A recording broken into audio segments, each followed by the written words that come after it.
एक लड़का बहुत ज्यादा खुश था क्योंकि आज उसकी शादी का दिन था। कहते हैं लड़कों की शादी होती है तो उनके बहुत सारे अरमान होते हैं कि जो उनकी दुल्हन है वो ऐसी होगी, शादी के दिन ऐसा होगा और फिर सुहागरात की रस्म आएगी, मैं अपनी दुल्हन के पास जाऊंगा, उससे कुछ बात करूंगा। ऐसा ही कुछ एक अरमान लिए एक गांव के लड़के की शादी होती है और वो बड़ी धूमधाम से बारात लेकर उस लड़की के घर जाता है। बारात जाती है, लोग खाना पीना खाते हैं। फिर उसके बाद से जो दुल्हन है, दुल्हन विदा हो करके अपने ससुराल आती है। वहां पर भी जो सारी रस्में होती हैं दुल्हन के आने के बाद की, वो सारी सब रस्में एक एक करके होती हैं। वो घड़ी आती है जो कहा जाता है कि लड़के और लड़कियों को बड़ी बेसब्री से इंतजार होता है, यानी कि सुहागरात की घड़ी आती है।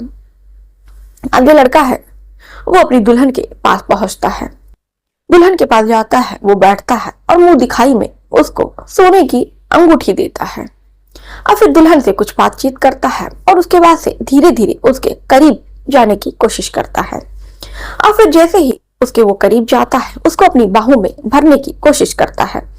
तभी दुल्हन उससे कहती है कि देखिए, आप मुझसे दूर ही रहिए, आप मुझे मत छुइए क्योंकि मैं प्रेग्नेंट हूँ। जब ये बात लड़का सुनता है तो उसके पैरों तले जमीन खिसक जाती है, मानो सर पे आसमान फट गया हो।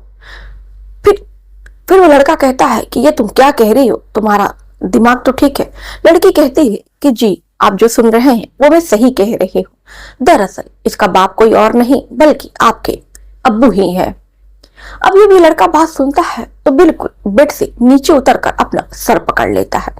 तो दोस्तों, ये जो कहानी है एक बदले और प्यार और मोहब्बत की और एक गर्भवती महिला की कहानी है, जो काफी ज्यादा इंटरेस्टिंग कहानी है, जिसे सुनिएगा जरूर और अंत में आपको फैसला लेना है कि क्या उस लड़की ने ये सही किया, क्या आपने साथ साथ उस लड़की ने उस लड़के की भी जिंदगी बर्बाद की।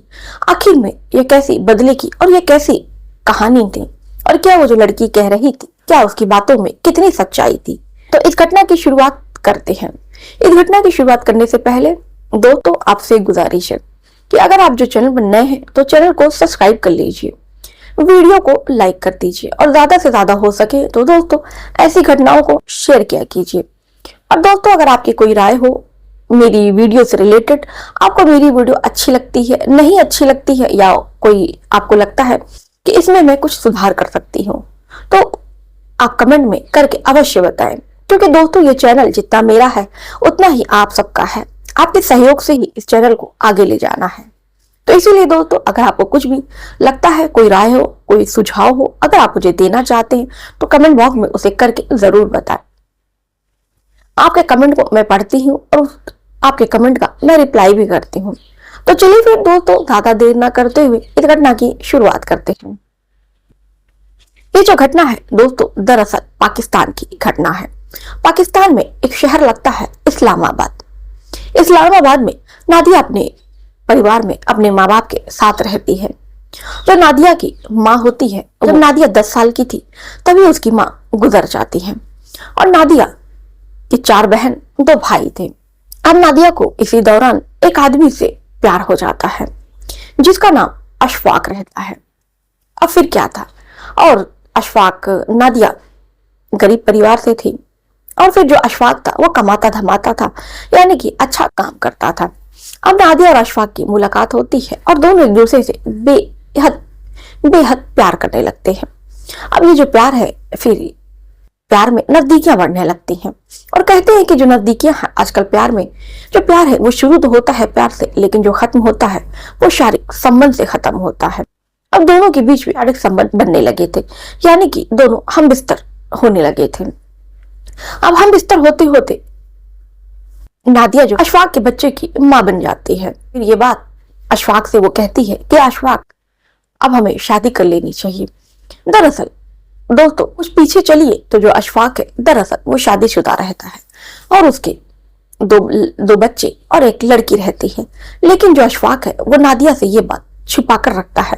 वो बताता है नादिया से कि दरअसल मैं तलाकशुदा हूँ और जो मेरी पत्नी है उससे मेरा 5 साल पहले तलाक हो गया है। नादिया तो यही जानती ही थी कि अशफाक जो है वो तलाकशुदा है और नादिया दरअसल कुंवारी थी और इतने पैसे वाली भी नहीं थी। तो लगता है कि अशफाक अच्छा है, सब कुछ है, उसकी हर बात पे मदद करता है, सब कुछ है। तो ऐसे में मुझे क्या चाहिए? शादीशुदा तो होने से क्या मतलब है? एक ऐसा पार्टनर चाहिए जो आपको खुश रखे, आपके हर गम में, मुसीबत में आपका साथ दे। क्योंकि अशफाक जो था नादिया के हर कदम पे हर तरह से मदद किया करता था, उनके घर वालों की हर चीजों में। यानी कि ये कहिए कि अशफाक बहुत ज्यादा अच्छा था। लेकिन कहते हैं ना दोस्तों कि कुछ बहुत अच्छे इंसान भी होते हैं, लेकिन कभी कभी वो कुछ ऐसा गलत कर जाते हैं कि जिसे सुनने के बाद सारी अच्छाइयां एक तरफ और फिर उसकी बुराइयां जो होती हैं वही गिनी जाती हैं। अब ऐसे में नादिया जब प्रेग्नेंट हो जाती है, जब अशफाक को ये बात पता चलती है, तो अशफाक नादिया से कहता है कि देखो नादिया, तुम्हें इस बच्चे को गिरा देना चाहिए। नादिया कहती है कि नहीं, हमें इस बच्चे को नहीं गिराना चाहिए, अब हम दोनों को एक दूसरे से शादी कर लेनी चाहिए। मैंने अपने घर पे भी अपने अब्बू से बात कर ली है, अब्बू भी आपसे मिलना चाहते हैं। फिर अशफाक कहता है कि देखो, अभी हम मेरा शादी करने का मूड नहीं है। नादिया कहती यही तो सही वक्त है कि मैं आपके बच्चे की माँ भी बनने वाली हूँ, इससे अच्छा दिन भला हमारी जिंदगी में और कौन होगा। हमारे प्यार की निशानी दुनिया में आने वाली है। अब फिर अशफाक नादिया को बहुत समझाता है और इसके बाद से वो अपना सच नादिया को बता देता है। कहता है कि नादिया, मैंने तुमसे बहुत बड़ा झूठ बोला, मुझे माफ कर दो, लेकिन मैं तुमको बहुत चाहता था और मुझे डर था कि मैं तुम्हें खो ना दूं। मैं तुमसे नादिया इसलिए शादी नहीं कर सकता, हालांकि मैं चाहता हूँ, लेकिन दरअसल नादिया मैं पहले से शादीशुदा हूँ, मेरे 2 बेटे हैं, 1 बेटी है। नादिया ये बात सुनती है तो उसके पैरों तले जमीन खिसक जाती है। वो कहती है कि अशफाक अब झूठ बोल रहे हैं। फिर अशफाक कहता है कि नहीं, मैं तुम्हारे सर की कसम खा रहा हूँ, इस बच्चे की कसम खा रहा हूँ कि मैं सच कह रहा हूँ। और नादिया, अब देखो, हमें एक दूसरे से अलग हो जाना चाहिए। फिर नादिया कहती है, आप हमें इस मोड़ पे कैसे छोड़ के जा सकते हैं? जब हमें आपकी सबसे ज्यादा जरूरत है तो आप कैसे हमें छोड़कर चले जाएंगे? अब तो हम 1 से 2 हो गए हैं, मेरे पेट में आपका बच्चा चल रहा है, इसका क्या होगा? फाक तुरंत नादिया को 50,000 रुपए निकाल कर देता है। कहता है कि नादिया, ये रकम तुम रख लो और अपने बच्चे को तुम गिरा दो। तुम्हें जितने भी पैसे होंगे, तुम्हें कुछ पैसे तुम्हारे लिए भी चाहिए होंगे, तो मैं तुमको वो भी पैसे देने को तैयार हूँ। लेकिन नादिया, अब ये पैसा इसे रख लो और अब से तुम्हारा रास्ता अलग और मेरा रास्ता अलग है। अब हम एक दूसरे से कभी नहीं मिलेंगे। नादिया जब ये सुनती है तो बहुत ज्यादा रोती है, उसके पैरों पे गिर के गिड़गिड़ाती है। कहती है कि मेरे साथ प्लीज ऐसा मत करो, जान रहे हो कि मेरी माँ नहीं है, मैंने तुम पे बहुत यकीन किया था, भरोसा किया था, तभी तुम्हारे साथ जाकर मैंने क्या कुछ नहीं किया। तुम्हारी खुशी के लिए मैंने तुम्हें वो खुशी दी जो एक लड़की सिर्फ अपने शौहर को देती है। मैंने तुम्हें जिस्म की खुशी दी, हर तरीके से मैंने तुमको खुश रखा, और आखिर में अब तुम मुझे ये सिला दे रहे हो, जब मेरे पेट में तुम्हारा बच्चा है तब तुम मुझे इस मोड़ पे छोड़ के जा रहे हो, जब मुझे तुम्हारी सबसे ज्यादा जरूरत है। नादिया बहुत ज्यादा रोती है, गिड़गिड़ाती है, लेकिन अशफाक कहीं ना कहीं बिल्कुल एक बेवफा आशिक बन गया था। उसे नादिया पर बिल्कुल रहम नहीं आती है और नादिया को वो छोड़कर वहीं चला जाता है। अब नादिया बहुत ज्यादा रोती है, परेशान होती है और अपने घर चली जाती है।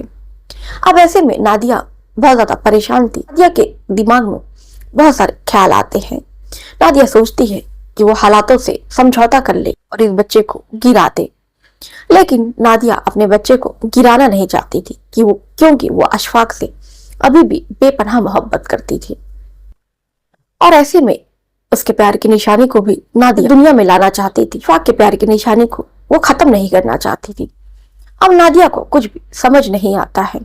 ऐसा ही करते करते नादिया 2 महीने की गर्भवती हो जाती है और 1 महीने वो सोचती ही रहती है कि आखिर में वो क्या करे। कहते हैं ना कि ऊपर वाले की लाठी में आवाज नहीं होती है।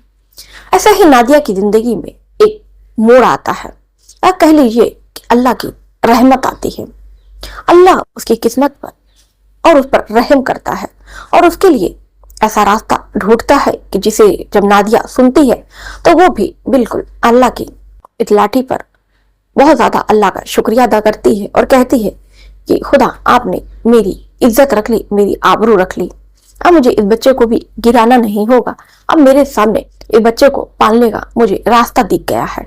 अब मैं इस बच्चे को दुनिया में लाऊंगी और इसको इसके बाप का नाम दिलाऊंगी और इसको अब इस बच्चे को उसका हक दिलाऊंगी और इस बच्चे को उसके पिता का नाम दिलाऊंगी। दरअसल ये होता है कि नादिया के घर में एक रिश्ता आता है। अब नादिया वैसे ही अपनी जिंदगी से जूझ रही थी, क्योंकि वो 2 महीने की गर्भवती थी और वो शादी नहीं करना चाहती थी। उसके अब्बू कहते हैं कि देखो बेटा, लड़का बहुत अच्छा है, लड़के से तुम मिल लो और उसके बाद उससे बातचीत कर लो। अगर तुम्हें लगता है कि लड़का तुम्हें अच्छा नहीं लगा या तुम्हारे लायक नहीं है, तब इस रिश्ते से तुम भले ही इनकार कर देना, लेकिन तुम पहले उस लड़के को देख लो, मिल लो, बात कर लो। बात करने में क्या जाता है। नादिया भी सोचती है कि जब अब्बू मुझसे खुद कह रहे हैं कि तुम देख लो, बात कर लो, तुम्हें लड़का पसंद नहीं आता है तो बेशक तुम मना कर देना। अब फिर जो नादिया थी उस लड़के से मिलती है, जाकर उसको अपने कमरे में ले जाती है और बातचीत करती है। फिर उससे पूछती है उसके घर खानदान के बारे में। तभी पता चलता है कि उसके पिता का नाम अशफाक है और माँ का नाम जर्रीन है। अब फिर कहीं ना कहीं पता नहीं कैसे ये कहते हैं, जब ऊपर वाला कुछ करवाना चाहता है तो ऐसे ही कोई ना कोई वो रास्ता ढूंढ लाता है। अब इधर नादिया का दिल कह रहा था कि कहीं ये जो मैं सोच रही हूँ कहीं ये उसका बेटा ही तो नहीं है, क्योंकि शक्ल भी थोड़ा मोड़ा मिल रही थी। और फिर नादिया कहती है कि उसके मन में यह सवाल चल रहा था कि आखिर में क्या मैं जो सोच रही हूँ क्या ये वही है। और फिर नादिया कहती है कि अच्छा, आप मुझे अम्मी को तो मैंने देख लिया, वो आपके साथ ही आएंगे, क्या मैं अब्बू को देख सकती हूँ आपके? तो जो आमिर रहता है वो कहता है बेशक आप देख सकती हैं। और फिर वो अपने अब्बू की जब तस्वीर दिखाता है तो नादिया के पैरों तले जमीन खिसक जाती है। दरअसल जो नादिया थी उसी के अब्बू की बच्चे की माँ बनने वाली थी, यानी कि आमिर के अब्बू की बच्चे की वो माँ बनने वाली थी। ऐसे में नादिया के दिमाग में एक ख्याल आता है कि इसको बदला लेने की सोचती है कि जिसके बाप ने उसकी जिंदगी खराब की, बर्बाद की और उसको चौराहे पे लाकर खड़ा कर दिया। अब उस नादिया को मौका था उसके घर में घुसने का। नादिया सोचती है कि मैं अशफाक की बीवी न बन पाई तो क्या हुआ, अशफाक के बच्चे की बीवी तो बन सकती हूँ और इस तरह मेरे बच्चे को भी नाम मिल जाएगा और उसी का घर मिल जाएगा। नादिया आमिर दोनों बात करते हैं। फिर नादिया थी आमिर से कहती है कि मैं इस रिश्ते के लिए हाँ करती हूँ, आप मुझे अच्छे लगे और मैं आपके साथ अपना जीवन बिताना चाहूंगी। अब इधर आमिर भी खुश होता है और नादिया से कहता है कि मैं भी आपसे निकाह करने के लिए तैयार हूँ। इधर आमिर अपने घर जाकर शादी की तैयारी करता है और इधर नादिया के घर वाले भी, नादिया के अब्बू, नादिया की शादी की तैयारी करते हैं। आखिर क्या था, नादिया को कहीं ना कहीं एक रास्ता मिल चुका था अपनी मोहब्बत का बदला लेने के लिए, और उसके बाप ने जो किया उसकी सजा उसे देने के लिए। 16 मई सन 2016 को आमिर नादिया के घर अपनी बारात लेकर पहुंचता है। बारातियों का बड़े अच्छे से धूमधाम से स्वागत होता है, सब लोग खाना पीना खाते हैं। फिर आमिर और नादिया का निकाह हो जाता है। फिर निकाह के तौर पर 50,000 निकाही देता है। उसके बाद दुल्हन विदा होकर के आमिर के घर चली जाती है। मुस्लिमों में ये रिवाज है कि दुल्हन अपना घूंघट काढ़ी रहती है, और ऐसे में अशफाक बिल्कुल बेखबर था कि वो दुल्हन, उसके लड़के की दुल्हन कोई और नहीं बल्कि उसकी ही माशूका है। वो घूंघट में थी, इसलिए जो अशफाक है वो उसको देख नहीं पाता है। अब इधर दुल्हन का स्वागत होता है, जर्दा खिलाई की रस्में होती हैं, एक एक करके सारी रस्में निभाई जाती हैं। तभी जो है फिर उसके बाद से वो घड़ी आती है जिसका हर किसी को, लड़के लड़की को इंतजार रहता है। सुहागरात की घड़ी आती है। आमिर दुल्हन के कमरे में पहुंचता है, कुंडी का दरवाजा लगाता है, अंदर जाता है, सलाम करता है, उसके बाद से बैठता है और वो दिखाई के तौर पर नादिया को सोने की अंगूठी देता है। दोनों कुछ बातचीत करते हैं। फिर जो आमिर है उसके करीब जाता है और उसको अपनी बाहों में लेने की कोशिश करता है। तभी नादिया उसको पीछे ढकेल देती है और कहती है कि आप मुझे छुइए मत। अब फिर इस बात से आमिर परेशान हो जाता है कि आखिर में उसने ऐसा क्या कर दिया। फिर नादिया बताती है, दरअसल मैं 2 महीने की गर्भवती हूँ और मेरे पेट में बच्चा पल रहा है। वो बच्चा कोई और नहीं बल्कि आपके ही अब्बू का बच्चा है। जब ये बात आमिर सुनता है तो सर पकड़कर जमीन पर बैठ जाता है। कहता है कि ये तुम क्या कह रही हो, खुदा के वास्ते ये सब नहीं कहो, ऐसा क्या हो गया, तुम किस बात से मेरी खफा हो गई। फिर नादिया कहती है कि मैं ऊपर वाले की कसम खा रही हूँ और मैं अपने निकाह की कसम खा रही हूँ, निकाह की गवाही दे रही हूँ कि मैं 2 महीने की गर्भवती हूँ और मुझे गर्भवती करने वाला कोई और नहीं बल्कि आपके ही अब्बू हैं, अशफाक हैं। आमिर नादिया से पूछता है कि फिर तुमने हमसे शादी क्यों की? आपके अब्बू ने हमें अपनाने से इनकार कर दिया और कहा कि इस बच्चे को तुम गिरा दो, लेकिन मैं इस बच्चे को दुनिया में लाना चाह रही थी। मैंने बहुत रोया, मैं उसके आगे बहुत गिड़गिड़ाई, लेकिन उसको मुझ पर रहम नहीं आया। जब उसको मुझ पर रहम नहीं आया तो मैं भला, जब खुदा ने खुद मुझको चलकर आपने मेरे सामने मेरा रिश्ता मांगा, मेरा हाथ मांगा, तो मैं कैसे अपने बच्चे के लिए मौके को जाने देती, क्योंकि खुदा ने ही मुझको ये रास्ता दिखाया था। अगर खुदा मुझको ये रास्ता नहीं दिखाता तो आप भला कैसे ही मेरे ही दरवाजे पर मेरा हाथ मांगने आते। अब फिर ये तो खुदा ने ही लिख दिया था, खुदा ने ही न्याय किया है। कहते हैं कि यहाँ देर है लेकिन अंधेर नहीं, खुदा की लाठी में आवाज नहीं होती है। अब ये बात जब आमिर सुनता है तो उसको बहुत ज्यादा अफसोस होता है और कहता है कि नादिया, मैं बहुत ज्यादा गमगीन हूँ कि मेरे अब्बू ने तुम्हारे साथ ऐसा किया, नाजायज संबंध बनाया, और जब तुम पेट से हो गई तो मेरे अब्बू ने तुम्हें छोड़ने का फैसला किया। सही कहा, अगर खुदा ने हम दोनों को मिलाया है, मेरे अब्बू ने गलती की तुम्हारी जिंदगी बर्बाद करके। अब मैं इस बच्चे को दुनिया में लाऊंगा और उसे अपना नाम दूंगा और तुम्हें तुम्हारा हक दिलाऊंगा। बाकी अगर नादिया तुम्हें लगेगा कि मैं अच्छा इंसान हूँ, कम से कम मेरे अब्बू ने जो तुम्हारे साथ किया, अगर मैं तुम्हारे साथ कुछ भी उसका अच्छा कर सकूंगा तो मुझे बहुत ज्यादा खुशी होगी। ये जब ये बात सुनती है तो उसकी आंखों से आंसू गिरने लगते हैं और आमिर मिलकर दोनों उस बच्चे को लाने की कोशिश करते हैं और धीरे धीरे जो नादिया है वो 6 महीने की गर्भवती हो जाती है और देखते ही देखते 9 महीना उसका कंप्लीट हो जाता है। फिर वो एक प्यारे से बच्चे को जन्म देती है और आमिर के साथ भी वो एक बीवी और शौहर की तरह वो रहने लगती है।